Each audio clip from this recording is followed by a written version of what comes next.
এখন যিনি শিক্ষামন্ত্রী তার বিরুদ্ধে ফ্যাসিস্ট সরকার বেনেটি ব্যাগ চুরির মামলা দিয়েছিল। তো তারা কি ওখান থেকে সবক নিছেন নাকি? ওখান থেকে সবক নিলে এইরকম মামলা দেওয়া সাজে?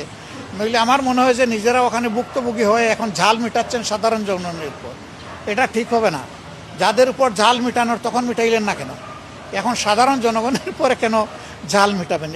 এই মামলারও আমরা নিন্দা করি। এটা হওয়া উচিত নয়। দেখা যাবে কি এই ছেলে মায়ের খেয়েছে, চোখ গিয়েছে, তার মামলায় করা আসামি যারা তাদেরকে হয়তো কিছুই করা হবে না, পাল্টা বানাওয়াট মিথ্যা মামলা যেটা দেওয়া হয়েছে ওইটার আসামি যাদেরকে পরিকল্পিতভাবে বানানো হয়েছে অ্যাকশন তাদের উপর শুরু হয়ে যাবে। মনে রাখবেন, কোনো সরকারই শেষ সরকার নয়, তারপরেও কিন্তু সরকার আসবে আর যাবে। অতীত থেকে আমরা যেন শিক্ষা নেই। খুব অতীতে যাওয়ার দরকার নাই, মাত্র 2 বছর আগে গেলেই সমাধান হয়ে যাবে। এর আগে যাওয়ার প্রয়োজন নাই।